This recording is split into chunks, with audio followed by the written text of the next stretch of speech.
Farrell, it's a pleasure to be here. It's a pleasure to have you. Thank you. Thank you again. So first off, can we get like a background for those who might not know who you are and where you come from? Yeah, I'm Deacon Art Miller. I was ordained almost 20 years ago in the Archdiocese of Hartford as a Catholic deacon. I am the first and the only African-American Catholic deacon in Connecticut. Only a few out of all of New England. I'm a cradle Catholic, as was my mother and my mother's mother out of Louisiana. I grew up on the south side of Chicago, kind of like you went to public schools. I was about 10 years old when a friend of ours, a young man who sat next to my brother in school, a neighborhood kid, was murdered by the Ku Klux Klan in a small town in Money, Mississippi. His name was Emmett Till. And a lot of my understanding of race in America came through that horrid experience I had growing up with Emmett Till and the horror that the community felt at that time. I've been very involved in the civil rights movement. The first time I was arrested was 1963, before Dr. King's I Have a Dream speech. I was jailed for sitting in quiet and peaceful protest against the ugliness of segregation and hatred in America. I was 17 and went to jail. It felt very good that I was standing up for what I felt was right, but I was very much afraid. We didn't know what was going to happen. We didn't know that our country would begin the process of healing itself. And then when you're in the midst of that, it is very frightening. And jail is not a picnic. There were very bad people in jail. And so I was only 17 and it did frighten me. But after that, I promised my mom I wouldn't go to jail again, and I unfortunately broke that promise. Well, I broke that promise because I continued to protest. Went away to college, finished in 1966 and went into the Army. I'm a veteran. Was in Southeast Asia for 3 of the 4 years that I was in the Army. Got out and worked in Chicago, worked for Aetna, got transferred around, ended up in Connecticut, retired from Aetna, opened an investment firm in New York. That went well. One of our sons runs that business now. And I was ordained and started working for the Archdiocese of Hartford. I continue to be a thorn in the side of hatred.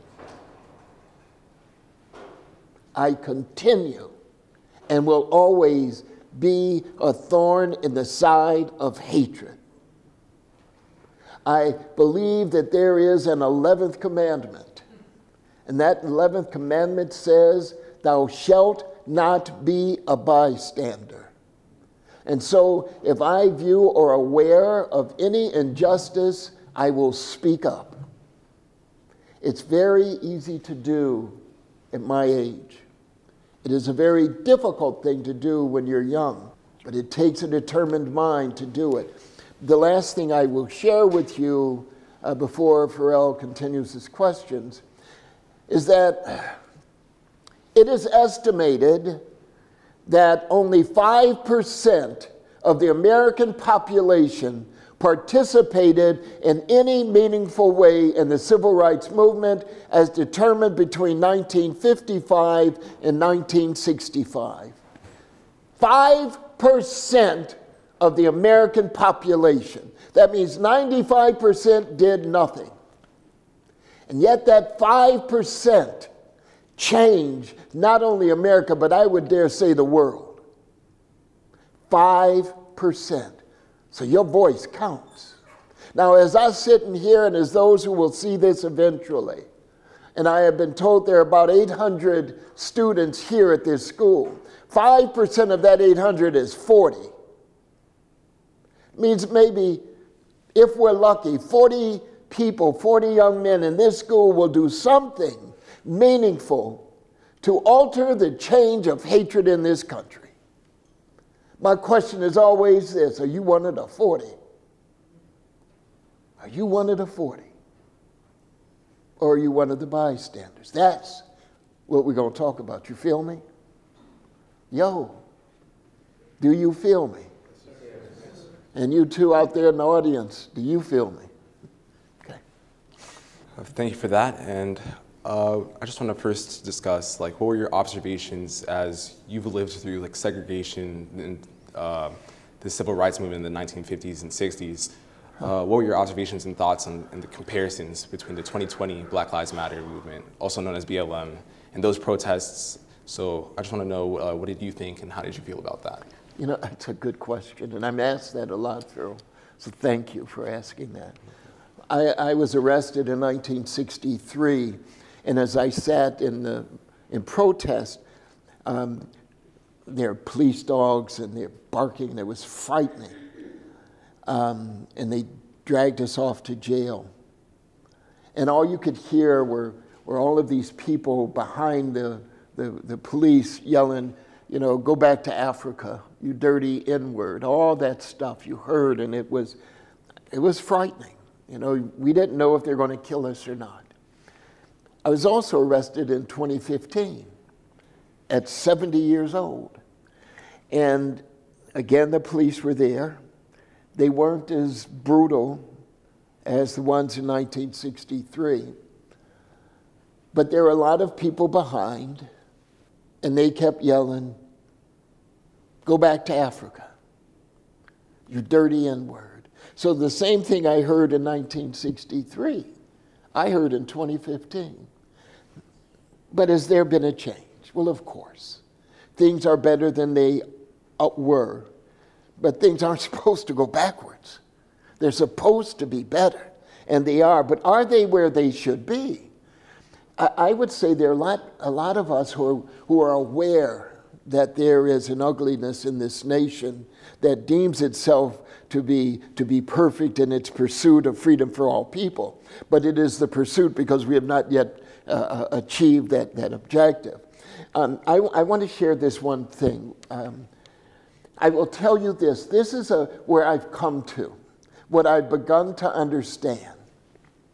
I have never been discriminated against in my life because I am black.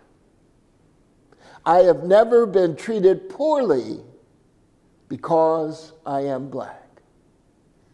Some of you are thinking, what the heck is he talking about? I see you. Doesn't mean that I've not been discriminated against. Doesn't mean I haven't been beaten up. Doesn't mean that people haven't treated me poorly, but they don't do it because I'm black. They do it because they broken.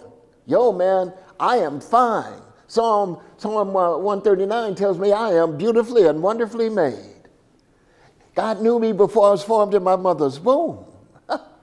And so if this all be true and we all proclaim that one thing, then God made me exactly this way. And if somebody wants to discriminate against what God has made, then it's on them. It ain't on me. I cannot stand it. Every time I hear on television, wherever you might hear it, well, that happened because they were black. No, it did not. It happened because they were gay. No, it did not. It happened because they were Jewish. No, it did not. It happened because they were Hispanic. No, it did not. It happened because of people who embrace and hold on to hatred has given that to someone else. Now, what that means is that it does not say that those who have been discriminated against are burdened and hurt because of that hatred. And it doesn't mean that we do not bear witness to that. But what it does mean is that it is not you that is broken. Don't try to be nothing but what God has called you to do. Yes, I know I used a double negative, but I did it on purpose for effect. So you English teachers, leave me alone. I was an English major. Because that's the truth, man. You are beautifully and wonderfully made. Extraordinary in who you have become. So don't look at somebody else when they did it because I'm black. You ain't changing, man, and God don't want you to. Do you feel me? Yes. Son, you know who I'm talking to with the dreads. Stand up. You knew, because I saw the look on your face when I said that I was never been discriminated against because I'm black. You said, yo, what you talking about, dude? Do you understand me now? Tell me you understand me. You got it? You feel me? Ain't nobody ever gonna say they did anything because you black. They did because they messed up.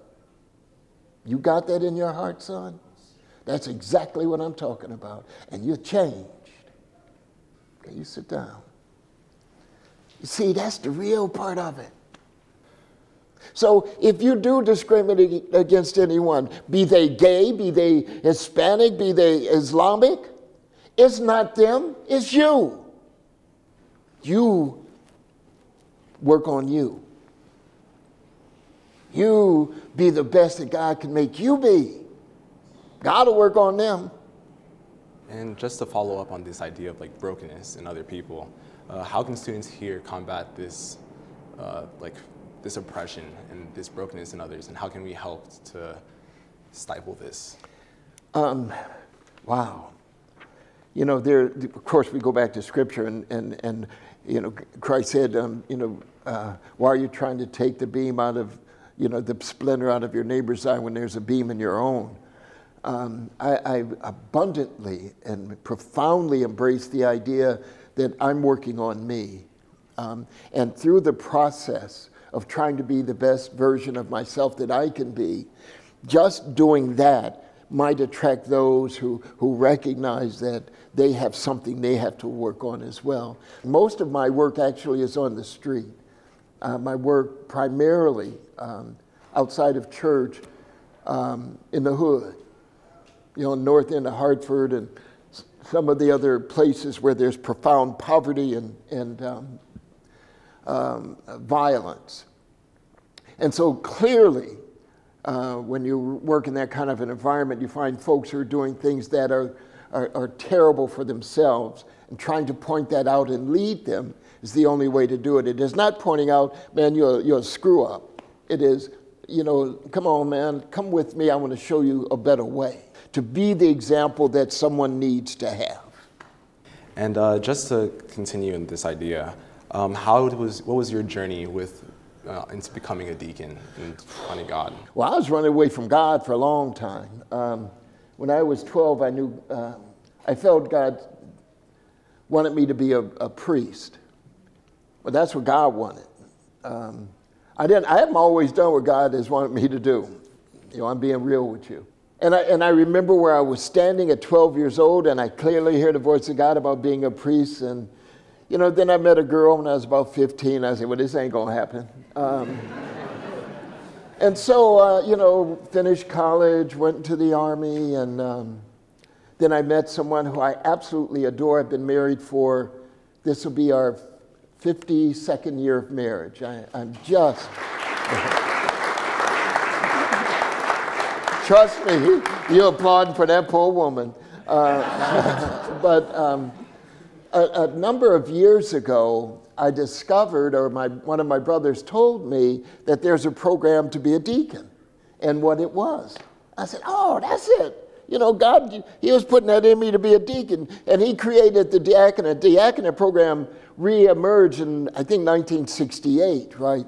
And so, for me, what I say is God created and re-emerged the diaconate for me. He wanted me to be a deacon, so he changed the whole daggone church so I could be a deacon. I've never been more happy in my life. I've never been filled with more joy than I've ever imagined. Walking with God is cool. And I still get to be me. You feel me? That's the cool part. I still could be cool. Look at my socks. Look at these glasses. See, you can still be cool. And then my next question is that as a man of God and as a Christian, but also as a black man, do you feel that you must forgive the people, the government, and the country that have wronged you and your community? Heck yes. I love this country. I would have died for this country. My older brother's a West Point graduate. He was in Vietnam. My cousins, my uncle was a World War II veteran. My father-in-law was a World War II veteran. My great-great-grandfather was in the 29th Colored Infantry for Illinois. So my great-great-grandfather fought for this nation. We've been fighting for this country, and quite frankly, at a company, I've paid more than millions of dollars in taxes for this nation. My son is a Marine. So what I want from this country is what I put in it, and when it doesn't give to me or affects anyone, particularly of color, then I am upset. And the country needs to do right and do better. And I will point it out every single time I can. As it regards Black Lives Matter, I've had to explain that because not long ago after I was arrested, it was put on the front page of the Hartford Courant, and it said, you know, African-American deacon arrested for Black Lives Matter. And now my parish is St. Mary's in Simsbury. Not what you would call a bastion of black communities. It's Simsbury is really white. And I'm their deacon. They love me. I love them. So they had to reconcile what this Black Lives Matter meant. They had to listen and to hear what the person they loved, who guided them in their Christian walk, what it meant. And so I was able to sit down with them and say, Christ had a preference for the poor, the disenfranchised, the shut out. All we have to do is look at Scripture and see every time those he entrusted was like the Samaritan woman at the well. Christ interacted with her, and she was wondering, what the heck are you talking to me for? I'm a Samaritan woman. You're not supposed to talk to me. You people think I'm the dredges of the earth. How come you're talking to me? Then he spoke to her, and he spoke to her about who she was, and she was honest with him. So she went back to her community and said, man, there's this dude up there. I think he's the Messiah. And what happened was this. All of the people that she told this to came to find out who Jesus was. Jesus chose this woman who had 35 husbands, 14 boyfriends, and was living with several of them at the time to be the first evangelist. Christ uses the broken to reveal his truth.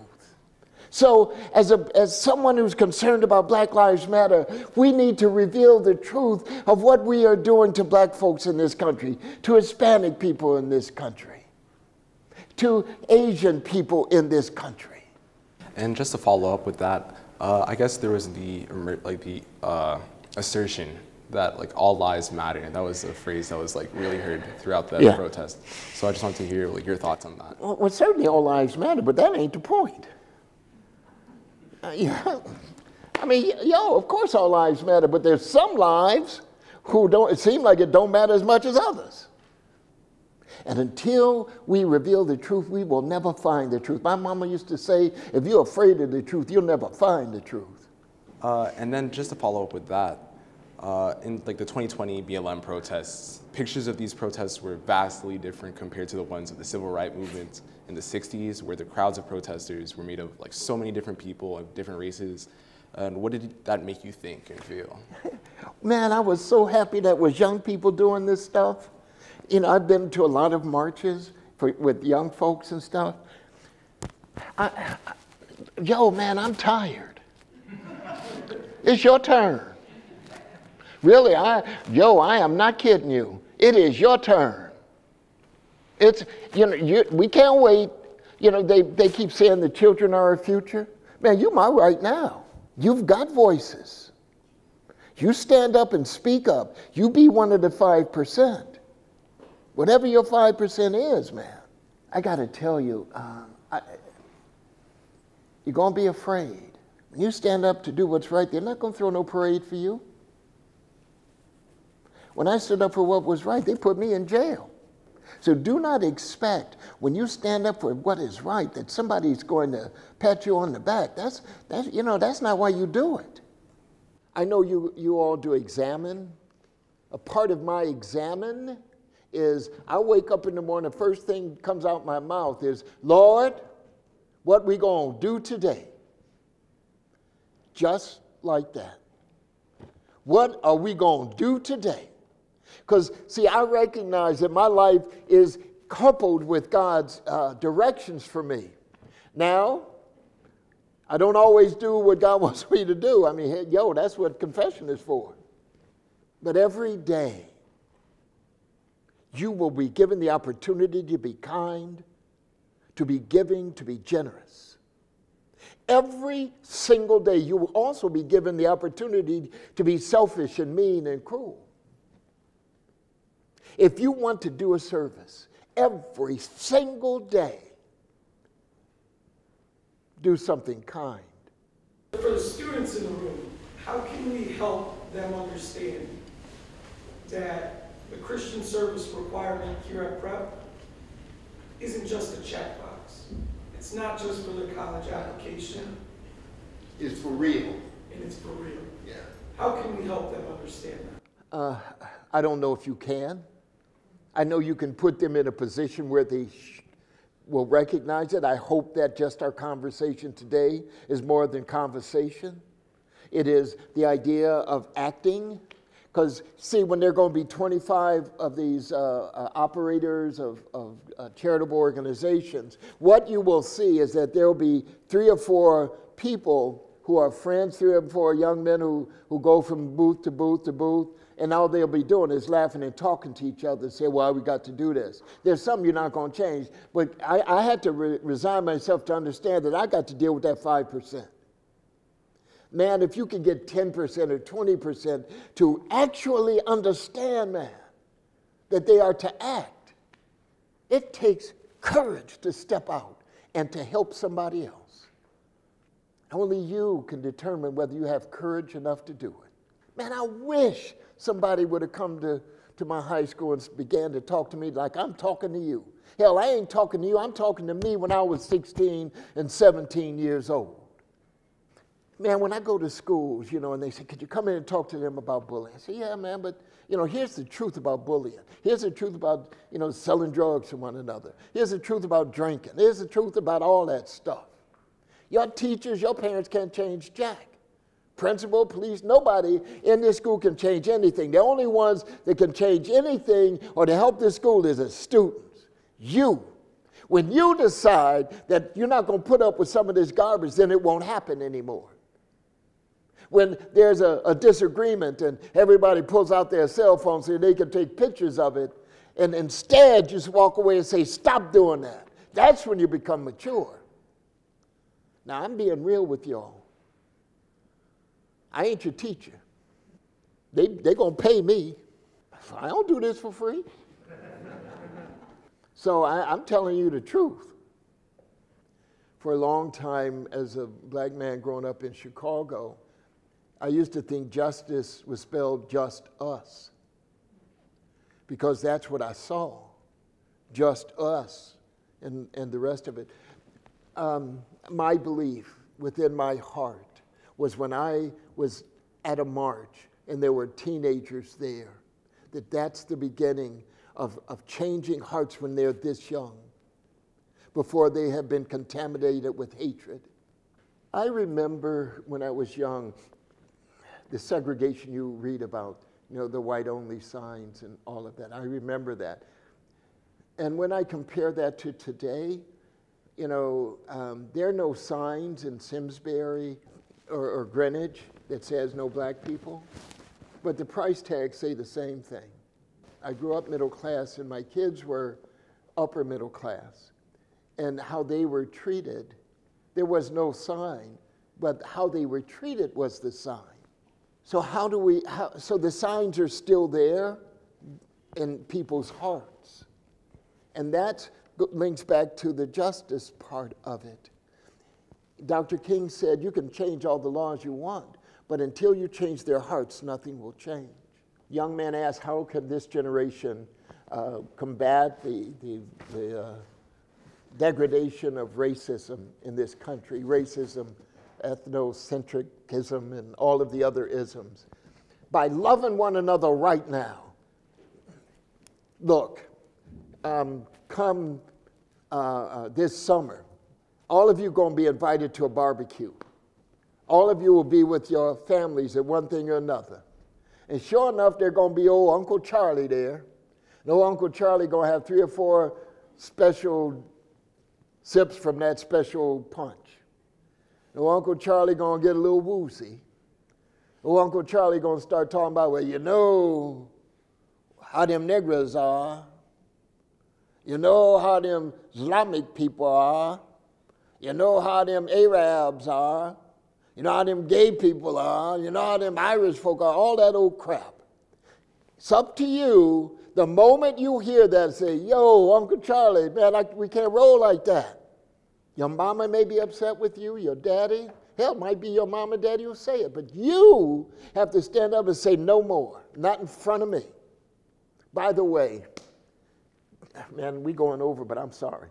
I hate the N-word, man. I know it's in all your daggone music. I hate it. Man, if there's something I could do to stop y'all from using that, I would. You don't know my heart. You don't know how many times I've been called that old ugly-ass word. Now, I've had all these conversations frequently, and here's what happens. I get a young brother up in front of me and say, yo, would you call me that? Would you say that in front of me? I said, well, no, sir. Well, why not? You know, because I got mad respect for you. I said, well, don't you have respect for yourself? I said, yo, if you can code yourself up to not say that in front of me, you can code yourself up and not say it in the school.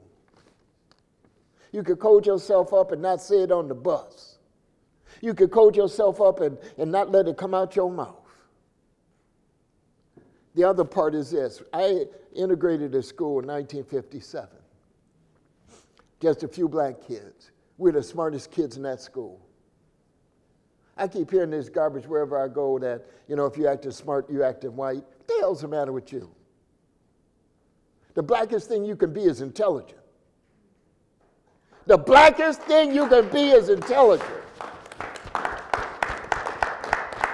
Man, I went to jail so you could do well. Don't you be saying, well, you know what, he acting all white. Man, he's not. If you black and you're intelligent, you acting black. I got one last question for you. So, courageous conversations about justice are often uncomfortable.